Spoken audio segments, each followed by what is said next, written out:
Let's give a big whoop and round of applause.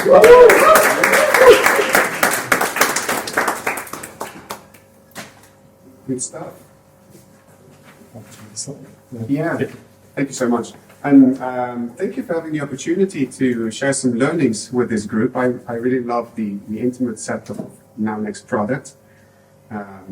Great discussions always. There was someone posting on Meetup today, there were like 1,000 people on the waiting list, so I think we should all feel very privileged to be here.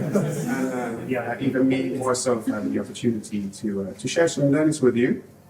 On the topic of how to launch products globally, evidently when companies seek growth, one of the axes along which to find the growth is by international expansion. Of course, it depends a lot whether you're working B2B or B2C, whether you're working in a very highly regulated industry or not so much, whether you can use default distribution channels or local distribution channels. It depends a lot. So there's a lot more to that than I can possibly cover in 10 minutes, of course. But I'll try to send you home with 5 key takeaways and give a couple of examples of that, hoping that's useful. But maybe first a little bit about me, maybe also to qualify myself why I'm the one telling you tonight about this subject. My background in 3 pictograms, a decade of work in 2 industry verticals. On the one hand, fintech and especially payments. On the other hand, mobile and telecom, and very oftentimes exactly where those 2 verticals merge or join each other. When thinking of myself as a product manager, it's really built on my background in tech as well as in business. I came into the industry on the back of a PhD in quantum physics, so my early steps were, of course, very technical. Then, however, I've also been P&L responsible, head of departments, more general management roles. And I feel that's really important in the way I do product, because in our day-to-day as a product manager, it's so important to liaise with all these type of different functions in your job. So it helps me a lot. And third, and that's the back of this talk, very global experience. And I can tell you a little bit about my background, my early steps, for instance, worked with, that tech track record, working with Samsung on the technology, with eSIMs that's nowadays behind Samsung Pay. I worked with Itaú in Brazil, that's the largest bank of Latin America, to build a digital wallet for the market over there. So some early work, and then I joined the extended Apple Pay team, and that's where I really got the chance to see what it takes to take products into different markets. Apple just launched Apple Pay in the US and in the UK, and they saw that was absolutely not going to be scalable. So they asked me at my company to build a proposition to help them go live one by one.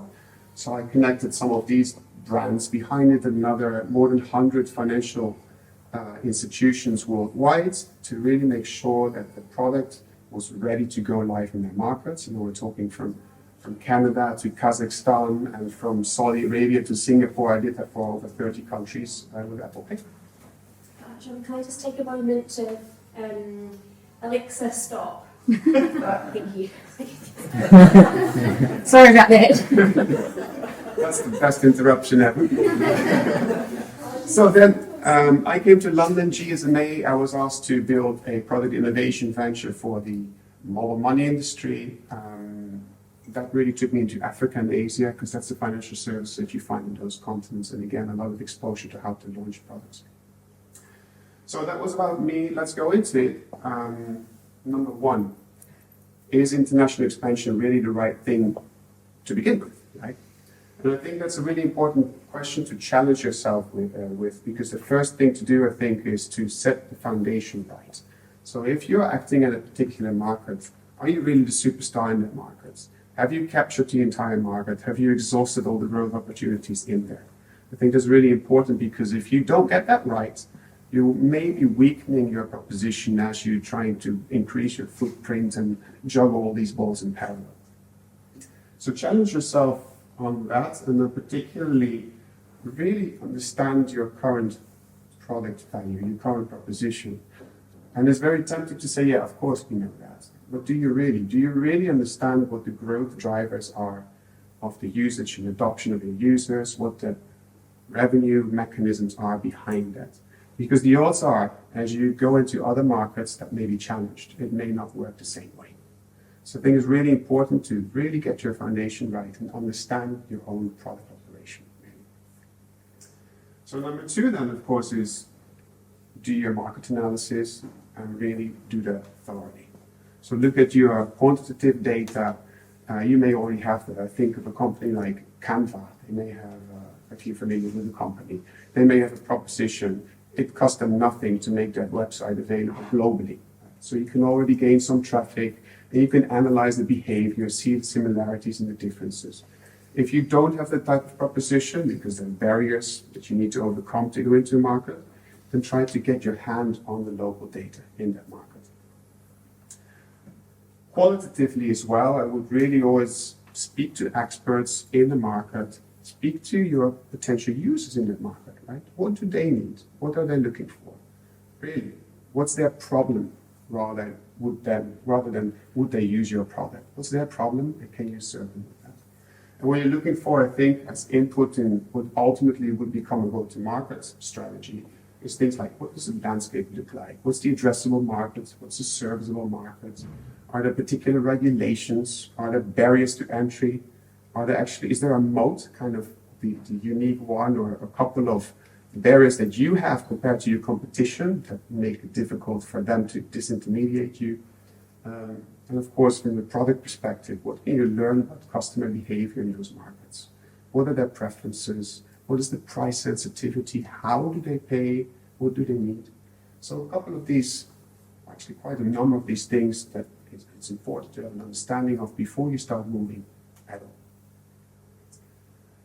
all. Three, and I touched upon that, don't assume that the customer in that new market will show the same type of behavior as the one that you currently have in your existing market. People are different, cultures are different. So you may have very different results to that. So sometimes this is referred to a twist to your product market fit. It's a product culture fit. So really try to understand that. And some people follow this type of flow, 4 steps or more steps. It takes you from converting your proposition to local language, then maybe to local content, then to local features of the product. It may work, but even with that, you have to be careful because sometimes you may want to go the opposite way. Why? Because this assumes that your product is the solution that requires some tweaks. But they may not be the case. Maybe you have to go back to the drawing board, really understand the problem of those local users before you can define what your product proposition is going to be to meet that. Just like you did when you started with your own product in your existing market. And maybe to give an example of that I've worked on myself, subscriptions, recurring payments. Think about the number of services that you use that you are billed for on a recurring basis every month. Maybe media, maybe streaming servers, maybe your energy provider, right? So you can imagine for a company like Netflix, very interesting to tap into the 1 billion population of Africa. Right? And they want to be billed on a recurring basis. It's not going to work. Why? Because this is what a recurring payment looks like in Africa. Right? People live in a society with 90% cash. People live from payment to payment. So the way to actually top up their services is pay as you go. So the way to operate the same service and monetize on it needs to have a completely different perspective how to put it in the market. Next one, be prepared to make serious product changes if you find that product proposition and the business case to go live. And so reverse that thinking and go back to the drawing board. What is the problem I'm trying to solve and what's going to be my killer application? And again, I can give you an example of that from my Apple Pay days. We all know Apple Pay is the way to pay online or in shop, right? It's a card payment. It's Visa, MasterCard, typically, right? In a contactless fashion. So that's what Apple did in most of their markets. Not in Japan, actually.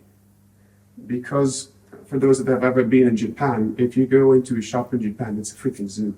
It's like 20 different voucher cards, loyalty programs, QR codes, whatever type of mechanisms of how people pay and how people like to pay. And even with its majestic power, Apple was not going to be the player to change that consumer basis.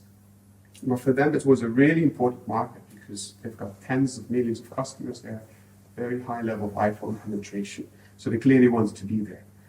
So they had a problem. And they came up with a solution that the killer application was not going to be payments at merchant basis. It was going to be public transport. Because in Tokyo, there's around 1 million people commuting underground on a single day. The one problem, however, is that that technology is completely different to the degree that it requires different hardware. So Apple was willing to make an exception. Give or take, all iPhones around the world are the same device. But for Japan only, they made an exception to build a dedicated Japanese iPhone to support that killer use case, particularly for Apple Pay. So think about the manufacturing and logistics infrastructure of a company of that size. You're talking an investment of billions. But that's how much they cared about making this product work in Japan. Last one to wrap up, and maybe that's more for the discussion as well, and more going into operations. Once you're there, be global but serve local. So think about maybe you want to have a local team, or at least build in the local expertise in your team. Build a local partnership to make sure you comply with the local regulations and policies and so on. So think about how you structure your organization, having a matrix between global perspective and product strategy and local customization. That's the 5 takeaways that I hope you take home. And thank you for that.